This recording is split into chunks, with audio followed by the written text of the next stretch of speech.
Praise the lord. దేవునికి స్తోత్రం కలుగును గాక. ప్రియమైన దేవుని జనాంగమా, యేసుక్రీస్తు అతి శ్రేష్టమైన నామంలో మీకందరికీ శుభములు తెలియజేస్తున్నాం. మంచిది, కొద్ది నిమిషాలు మనము దేవుని మాటలు విందాము. మనం వింటున్నామండి వర్తమానం. హల్లెలూయా చెప్పండి. మనం వింటున్నామంటే వర్తమానం. మనము దేవుని జనాంగం, దేవుని జనులము ఎప్పుడు అవుతాము? మనము దేవుని జనాంగం, దేవుని బిడ్డలము ఎప్పుడు అవుతాము? ఇర్మియా గ్రంథము 11వ అధ్యాయం రండి. ఇర్మియా గ్రంథము 11వ అధ్యాయం 4వ వచనంలో ఇలాగా రాయబడి ఉన్నది. ఐగుప్తు దేశములో నుండి, ఆ ఇనుప కొలిమిలో నుండి నేను మీ పితరులను రప్పించిన దినమున నేను ఈ ఆజ్ఞ ఇచ్చితిని. నేడుండునట్లుగా పాలు తేనెలు ప్రవహించు దేశమును మీ పితరులకు ఇచ్చేదనని వారితో నేను చేసిన ప్రమాణమును నేను నెరవేర్చున్నట్లు మీరు నా వాక్యము విని నేను మీకు ఆజ్ఞాపించు విధులన్నింటిని బట్టి ఈ నిబంధన వాక్యమును అనుసరించిన ఎడల మీరు నాకు జనులై ఉందురు, నేను మీకు దేవుడనై ఉందును. హల్లెలూయా. గమనించండి, మనం చూస్తున్నట్టయితే మీరు నా వాక్యము విని నేను మీకు ఆజ్ఞాపించు విధులన్నింటిని బట్టి ఈ నిబంధన వాక్యమును అనుసరించిన ఎడలా మీరు నాకు జనులై ఉందురు, నేను మీకు దేవుడనై ఉందును అంటూ వాక్యము తెలియజేస్తా ఉన్నది. ప్రియ సంగమా, నువ్వు దేవుని సన్నిధికి వెళ్తున్నావు, దైవజనుడు బోధిస్తున్నటువంటి వాక్యము వింటున్నావు, కానీ దాని ప్రకారముగా నువ్వు నడవలేకపోతున్నావు. విధులను ప్రకారముగా అక్కడ ప్రభు అంటాడు, మీరు నా వాక్యము విని నేను మీకు ఆజ్ఞాపించు విధులన్నిటిని బట్టి ఈ నిబంధన వాక్యం అనుసరించిన ఎడలా మీరు నాకు జనులై ఉందురు. వాక్యాన్ని ప్రకారముగా నీవు జీవించలేకపోతున్నావు. ప్రభు మనతో మాట్లాడుతున్నాడు. ఆయన విధులను, నిబంధన వాక్యమును అనుసరించి మనము బ్రతకాలి. ఆయనకు మహిమకరముగా మనము ఆత్మీయంగా ఎదుగుతూ ఆయన సన్నిధిలో నిలవాలి. చాలా మంది ఆయా సంఘాలకు వెళ్తూ ఉంటారు. దేవునికి మహిమకరంగా వాక్యానుసారముగా నీవు జీవిస్తున్నావా? వాక్యానుసారంగా నీవు మాట్లాడుతున్నావా? వాక్యానుసారంగా నీవు నడుస్తున్నావా? ఆయన బిడ్డలు ఆయన వాక్యానుసారంగా జీవిస్తారంటూ, వాక్యము విని అలాగున బ్రతుకుతారంటూ లేఖనం తెలియజేస్తా ఉంది.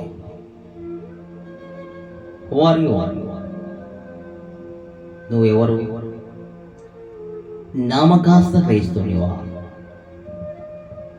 పేరుకు చర్చికి పోతున్నా అంటున్నావు, పేరుకు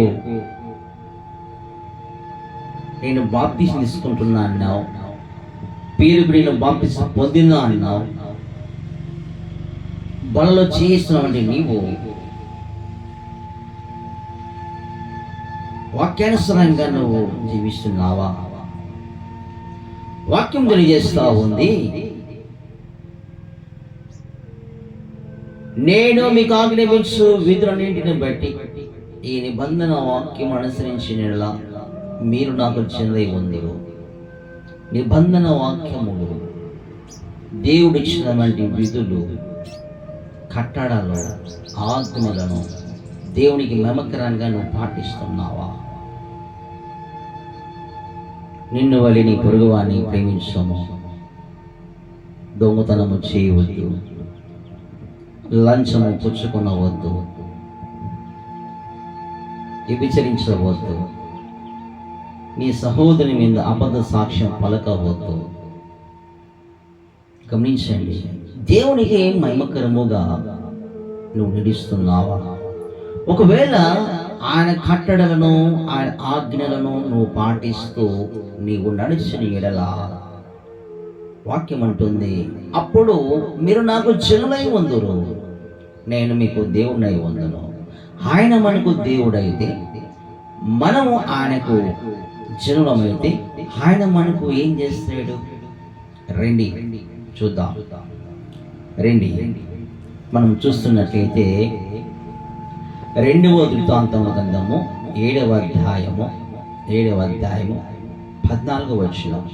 నా పేరు పెట్టబడిన నా జనులు తమ తాము తగ్గించుకొని ప్రార్థన చేసి నన్ను వెదికిన ఎడల, నన్ను వెదికి తమ చెడు మార్గము విడిచిన ఎడల ఆకాశము నుండి నేను వారి ప్రార్థనను విని వారి పాపమును క్షమించి వారి దేశమును స్వస్థపరచుదును. హల్లెలూయా. నీవు దేవుని జనాంగములో ఉన్నట్లయితే వాక్యం అంటుంది, నా పేరు పెట్టబడిన నా జనులు, నా పేరు పెట్టబడిన నా జనులు తమ తాము తగ్గించుకొని, నువ్వు దేవుని జనాంగంలో ఉన్నట్లయితే తగ్గించుకుంటావు. రెండవదిగా, ప్రార్థన చేసి నన్ను వెతికిన ఎడల, చెడు మార్గము విడిచిన ఎడల ఆకాశం నుండి నేను వారి ప్రార్థన విని వారి పాపమును క్షమించి, పాపమును ఆయన క్షమిస్తాడంట. క్షమించి నేను వారి ప్రార్థన విని వారి పాపము క్షమించి వారి దేశమును స్వస్థపరచుదును. నిన్ను దేవుడు స్వస్థపరుస్తాడు, నీ కుటుంబాన్ని బాగుపరుస్తాడు, నీ పిల్లలను స్వస్థపరుస్తాడు. ఆయన జనాంగము మనమైతే మన ప్రవర్తన తీరు ఆయన వాక్యం విని ఆయన కట్టడలను విని నడుచుకుంటాం. రెండవదిగా తగ్గించుకుంటాం. మూడవదిగా ప్రార్థన చేద్దాం. నాలుగవదిగా పాపము విడిచిపెట్టి ఆయన వైపు తిరిగి మన అతిక్రమం వదిలేసి ఆయన వైపు తిరిగి ప్రార్థన చేస్తూ ఉండగా, ఆయనలో మనం ఎదుగుతూ ఉండగా దేవుడు మన ప్రార్థన విని ఆలకించి మనలను, మన దేశమును ఆయన స్వస్థపరుస్తాడు. హల్లెలూయా. ఆయన జనాంగం మనమైతే, ఆయన జనాంగంలో మనము ఉన్నట్లయితే మన ప్రార్థనకు దేవుడు జవాబిస్తాడు. రెండవదిగా చూద్దాం రండి. యెషయా గ్రంథము 27వ అధ్యాయము, యెషయా గ్రంథము 27వ అధ్యాయము చదవండి అందరూ కూడా. 3వ వచనము. యెహోవా అను నేను దానిని కాపు చేయుచున్నాను, ప్రతి నిమిషంలో నేను దానికి నీరు కట్టుచున్నాను, ఎవడునో దాని మీదకి రాకుండాన్నట్లు దివరాత్రము దాన్ని కాపాడుచున్నాను. తన జనాంగమును ఆయన కాపాడుతాడు, కాపు కాస్తాడు. ప్రతి నిమిషమున దానికి నీరు కట్టుచున్నాను, ఎవడనో దాని మీదకి రాకుండా ఉన్నట్లు దివరాత్రము దాన్ని కాపాడుచున్నాను. ఆయన జనాంగము నువ్వైతే, ఆయన జనాంగంలో నీవు ఉన్నట్లయితే ఆయన ఏం చేస్తాడంట? కాపుదల ఇస్తాడు. నీకు, నీ పిల్లలకి, నీ కుటుంబానికి, నీ భర్తకి, నీ భార్యకి, నీ సంఘముకు దేవుడు కాపుదల ఉంటుంది. హల్లెలూయా. నీ పరిచర్యకు అర్థమవుతుందా? నీ వ్యాపారమునకు ఆయన కాపుదల తోడుగా ఉంటుంది. నువ్వు వ్యాపారం చేస్తున్నట్లయితే, నువ్వు ఒక షాపుకు వెళ్తున్నట్లయితే, నీవు ఇంట్లో కూర్చొని ప్రార్థన చేసుకొని ఆ షాప్కి వెళ్తావు. అక్కడ కూడా దేవునికి మహిమకరంగా ప్రార్థన చేసుకొని చక్కగా సీట్లో కూర్చుంటావు. ఏ అపాయము కానీ, ఏ నష్టము కానీ నీ మీదికి, నువ్వు చేసే వ్యాపారానికి రాకుండా ఆయన కాపుదల ఉంచుతాడు. నువ్వు షాపు చేస్తున్నప్పుడు, బిజినెస్ చేస్తున్నప్పుడు పేదలకి లేక నిరుపేదలకి లేదా ప్రజలకి మోసం చేయకుండా, హల్లెలూయా చెప్పండి, అది ఏ షాప్ అయినా, ఏ బిజినెస్ అయినా ప్రజలకి నష్టము కలిగించకుండా నువ్వు దేవుని బిడ్డవైతే అంత గొప్ప లాభము అపేక్షించకుండా కొద్దిపాటితోని నువ్వు సరిపెట్టుకొని మంచిగా వ్యాపారం చేస్తావు. హల్లెలూయా. ఎందుకు తెలుసా? నిరుపేదల రక్తము నీవు పీల్చుకోవద్దు అని భయము నీకు ఉంటుంది. అర్థమవుతుందా? వ్యాపారం చేయడానికి, లాభం పొందడానికే కానీ, అయితే అంత గొప్ప లాభం పొందకుండా చాలు, ఇంత చాలు, దేవుడి చిన్నకాడికి చాలు, 100 రూపాయలు పెట్టుబడి పెట్టాను, ఇదిగో 5 రూపాయలు లాభం వచ్చింది, చాలు. ఇదండి క్రైస్తవుని లక్షణము. ఇదండి క్రీస్తుని జనాంగంలో ఉన్నటువంటి లక్షణం. హల్లెలూయా. అర్థమవుతుందా? 100 రూపాయలు పెట్టుబడి పెడితే ఒకవేళ వ్యాపారం చేస్తున్నప్పుడు 5 రూపాయలు లాభం ఉండేటట్టుగా నువ్వు ఏదైనా కానీ చేసుకోవడానికి నీ మనస్సాక్షి ఒప్పుకుంటుంది.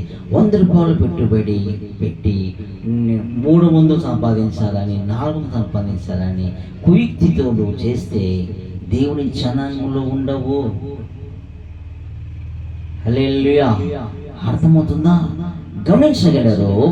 అందుకే దేవునికి మహిమకరముగా ఆయన కాపుదల, ఆయన భద్రత మనకు తోడుగా ఉంటుందంట. ప్రతి నిమిషంలో నేను దానికి నీరు కట్టుచున్నాను. ప్రతి నిమిషమున తోటకి నీరు కడుతూ ఉంటారు రైతులు. ఎందుకు? ఆ చెట్లు చక్కగా మంచిగా ఫలించాలని, మనము కూడా అభివృద్ధి కావాలని, ఫలించాలని దేవుడు మనకు నీరు కడుతున్నాడు. వాక్యం అనే నీరు కడుతున్నాడు. అభిషేకం అనే నీరుతో మనము నింపుతున్నాడు. ఆ చెట్లు ఎలాగైతే బలం పొందుకుంటాయో, వాక్యం మనము ఆత్మలో బలం పొందుకుంటాం, ధైర్యం పొందుకుంటాం, శక్తిని పొందుకుంటాం, అభివృద్ధి అవుతాం, ముందుకు సాగుతాం. నువ్వు దేవునికి మహిమకరంగా, ప్రజలకు మాదిరికరంగా నువ్వు జీవిస్తున్నప్పుడు ఆయనకి నీరు కడుతాడు. హల్లెలూయా. నీకు నీరు కడుతాడు ఆయన. నీకు శక్తిని ఇస్తాడు ఆయన. నువ్వు ఎవరిని నష్టం చేయలేదు కనుక నీకు కాపుదల ఉంచుతాడు, నీకు భద్రత ఉంచుతాడు, నీకు నీరు కడుతాడు. తోటలో చూడండి, ఒక పొలములో నీరు సమృద్ధిగా ఉన్నట్టయితే ఆ తోట మంచిగా అభివృద్ధి అవుతుంది. అలాగా నీవు మంచిగా అభివృద్ధి అవుతావు. దివరాత్రము దాన్ని కాపాడుచున్నాను అంటాడు. దివరాత్రంలో నువ్వు పండుకున్నప్పుడు, బస్సులో వెళ్తున్నప్పుడు, ట్రైన్లో వెళ్తున్నప్పుడు, నిద్రపోతున్నప్పుడు, ప్రయాణంలో వస్తున్నప్పుడు, ఇంట్లో నువ్వు నిద్రపోతున్నప్పుడు, నువ్వు బయట నిద్రపోతున్నప్పుడు, తోటలో నిద్రపోతున్నప్పుడు ఆయన కాపుదల నీకు తోడుగా ఉంటుంది. ఆయన దివరాత్రము నిన్ను కాపాడుతున్నాడు, నిన్ను, నీ కుటుంబమును, నీ పిల్లలను. హల్లెలూయా. చూద్దాం రండి. ఆయన జనాంగం మనమైతే 1 స్వస్థపరుస్తాడు, 2 కాపుదల ఉంచుతాడు, 3 చూడండి. యెషయా గ్రంథము 60వ అధ్యాయము 18వ వచనము. యెషయా గ్రంథము 60వ అధ్యాయము తీయండి బైబిల్ తీయండి. యెషయా గ్రంథము 60వ అధ్యాయము 18వ వచనం, ఇంకనో నీ దేశమున బలాత్కారము అనే మాట వినబడదు, నీ సరిహద్దులో పాడు అన్న మాట గాని నాశనము అన్న మాట గాని వినబడదు. రక్షణయే నీకు ప్రకారమనియు ప్రఖ్యాతియే నీ గుమ్మములనియు నీవు చెప్పుకుందువు. అదేండి, బలాత్కారం అన్న మాట వినబడదు. నువ్వు దేవుని జనాంగంలో ఉన్నట్లయితే వాక్యం తెలియజేస్తుంది, బలాత్కారం అనే మాట వినబడదు. ఆయన చూసుకుంటాడు, ప్రభునికి తోడుగా ఉంటాడు. బలాత్కారం అన్న మాట వినబడదు. చెప్పండి, బలాత్కారం అన్న మాట నీ దేశమున, నీ ఇంట, నీ దేశమున, నీ వంశంలో వినబడదు. నీ సరిహద్దులో పాడు అన్న మాట, నాశనం అన్న మాట వినబడదు. హల్లెలూయా, హల్లెలూయా. రక్షణయే నీకు ప్రకారములనియు ప్రఖ్యాతియే మంచి పేరు నీ గుమ్మములనియు